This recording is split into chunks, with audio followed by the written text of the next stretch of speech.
I remember, I mean, the whole day it was, is Steven going to sit through the film? Is Tony going to sit through the film? All of us, was I going to sit through the film? There was I mean, I think being nervous and sort of, it's not always pleasant to watch your own work. And we all decided to sit through the film, and I'm so glad we did because, one, that theater is so beautiful. I think it's like something like 2,000 people. And you could just feel them hanging with every reaction that our lead character had, that Sammy had, when you could just feel the cumulative energy of the entire film, the laughs, and then the sort of emotional, uprising. I felt like it was a really special screening. I've had a few, blessed with a few of those in my career, but not every screening is like that, and I think we all left feeling good. You had to ask. He wouldn't volunteer any information, and you had to ask, and sometimes you would have to pry because it's very personal, and you could see him working out in his own head, like how much of these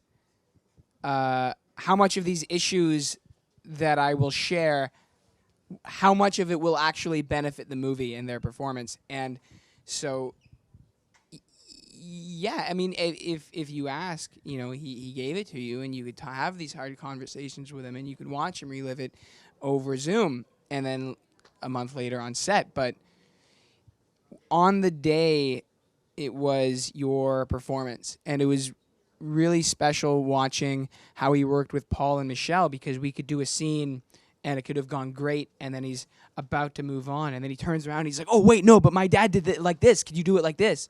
And he got really excited, and so there was a lot of room for interpretation, and it was a really flexible set in terms of acting, and he didn't give direction so much, but when he did, it was precise and beautiful, and you agree with it, and there's like you feel like you're in a safety net just because it's him and it's his life. Like, everything he says has to make sense, and it has to work, and it has to make it better because it's Steven and it's his life.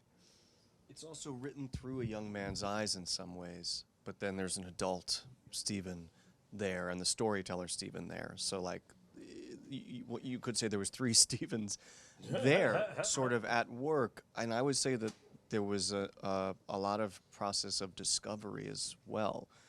When we did the camping sequence, which was like a 3-day sequence, I really feel like that was pretty early in the shoot, a couple weeks in maybe. Something congealed there where those parts of Steven, I think, kind of came together with whatever experience he was having, and I think we all settled into the version of his parents and then the version of our characters and where we meet them.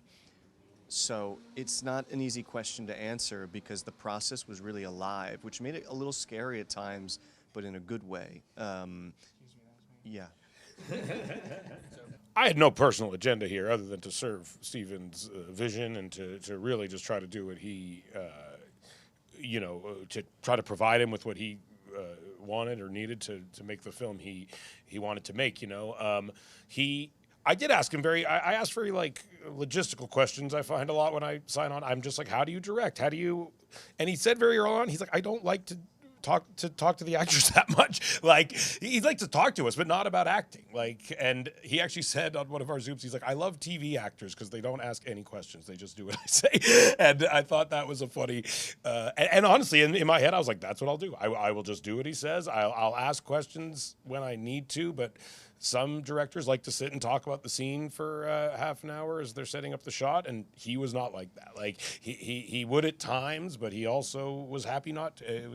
It was interesting. He's highly intuitive. Yes. His machine is, so he just wants to be present. Yeah. But we did a lot of talking beforehand, and he said that we're gonna go through a lot now in pre-production, Zoom meetings, blah blah blah, so that when we get there, we're there. He doesn't want to talk. Yeah, he doesn't want to show up and be like, I know it says this, but what if it's like that? It's not the set for that. Well, all that can happen beforehand. Yeah. Well, however, there was that scene when Sammy's returning the camera at the camera store, and Benny shows up and buys him a new camera. That was written in a very standalone, one-on-one thing that we had been talking about for a few days, and we get there, and Steven is like, no, you're running around, and you want to leave, but he wants to stay, and that was very strange for us because it's not how we'd prepared, but it worked out. Yeah.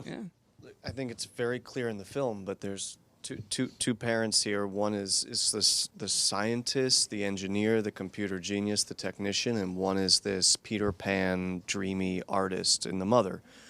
And I mean, I think you see that in all Steven's work. I mean, I think when you watch Close Encounters and you see that there's an alien spaceship talking through music, like I think it's both of his parents right there in that moment. It's like technology, but then it's speaking through music. I mean, maybe that's taking it a hair too far, but I think this is, his life is in like all of his movies, and he's just spoken about it in different ways. So absolutely, there's stuff that's not in there that we talked about. I think his dad helped him learn how to do sound, you know, for the first time on the 8 or 16 millimeter camera or whatever. It was a complicated relationship because Arnold was supportive, but was also like a company man who came from not a lot, and who was achieving the American dream, and believed like there was also like a way one probably should or had to live. I don't know anything about the editing of the scene because we don't. Or the scene where you're editing the scene. Yeah. Oh! I thought you meant in terms of the film and editing, It's an incredible sequence. It's amazing. When you see him going back and forth, and you see Michelle's body. Like, there's something about the magic of film in there too, and this like dance that's happening. It's really beautiful. Yeah, that was a day I was very nervous for, and we do it a bunch, and it's written that he has a panic attack then and there, and we show up, and we showed up, and it didn't make sense to have it be this big thing, and it ended up being just a very subtle dropping to the floor, and it's so much more powerful and moving, and it was just it was a long thing to shoot because there's so many inserts of the editing, of the scraping of the emulsion, of the cutting the tape, and just going back and forth in all the different shots you want. There's a 360 shot. There's a shot through my finger, through the holes of the projection wheel. What are they called? Spurs? What? No, not spurs. Spokes. Yes, like a bike spoke. I'm forgetting the. Anyways, it was just really great, and at the end of the whole scene, and because I'm just in that room with the camera guys, and Steven opens the bedroom door, walks in, and you can kind of see like tears through his sunglasses, and he's like, "Okay, that's enough," and which is obviously very validating as an actor, but to see him go through this thing, and you really realize why he's making this movie and why he has to make this movie, and like what Seth said earlier of just him being very vulnerable. Did you say that in this interview? At some point. Yeah, it was clearly, as Gabe said, like a very vulnerable thing for him to shoot, something he seemed honestly to have. There were some days we were shooting a thing, and you could tell he didn't want to really think about it until we were there shooting about it in some ways. Not really think about it, but that he was keeping a wall between it and himself until we were there doing it. And then you would see sometimes this kind of flood of emotion would come as we were doing it. And specifically the moments with me and Michelle, these little stolen moments that ultimately are very small but have a big impact.